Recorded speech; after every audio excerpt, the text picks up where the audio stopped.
The question that was presented to me is, Esteban, how do you explain Mexico to people who are not Mexican, to Americans, to people who live in international countries and countries outside of the Western Hemisphere and are not too familiar with Mexico? Well, I will always say that Mexico is more than just tacos and sombreros. It is a land where, if you compare it between the United States, compare it with the United States, it will be very different. The flag will be different, and the colors, the way the patriotism of Mexico is very important. People are centered around football or soccer. We really invest in our time into watching soccer and keeping up with the soccer players, just like Spain does and Brazil. And when there's a game or a World Cup that is happening outside of Mexico, a lot of people will do whatever it takes to go and attend the games, even if it's every last dollar that they have saved up, every last peso that they've saved up to go see those games. What about the people? The places that I've been in Mexico are El Distrito Federal, Mexico City, Los Cabos, Oaxaca, and Matamoros. Oaxaca and Matamoros happened a long time ago, but as far as I remember, I know that the buildings will look different. The buildings will be more fortified and made out of concrete because they are built against strong winds and tropical storms. Mexico there are parts of it that have tropical climate and others that have a desert climate. But they center the architecture to try to be more protective to protect the citizens from the storms and the hurricanes and any crazy weather that arrives. And of course, Mexico is not as powerful as the United States. It is known for corruption. It is known for cartels, and people, despite not being, there's some caution to take when you go to some areas.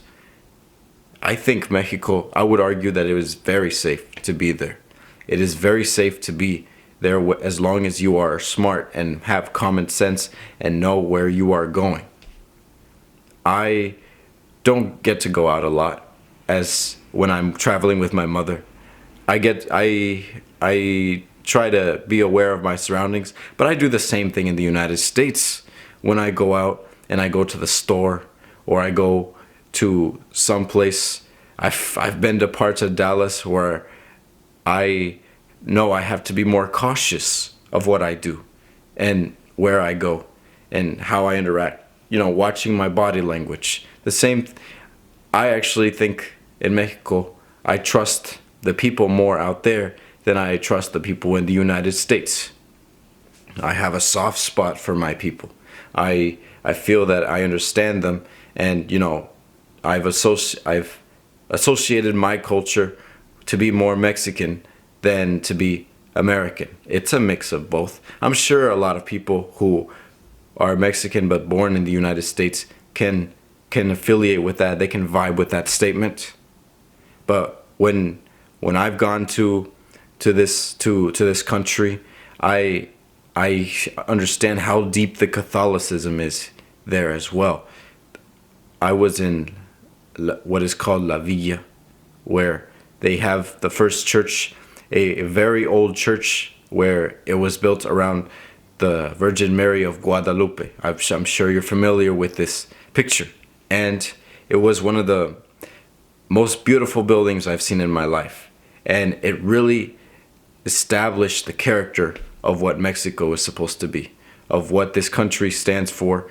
And it really wants to exact. A lot of people follow values that go back for hundreds of years, values that go back, I admit, indeed, from Spain and from the Moors. There's some traditions that Mexico follows that are passed down from other countries. Some are in Arabia, others are from Spain. And then you have the mixture of the indigenous people with people that originally came from Spain, creating the mestizos.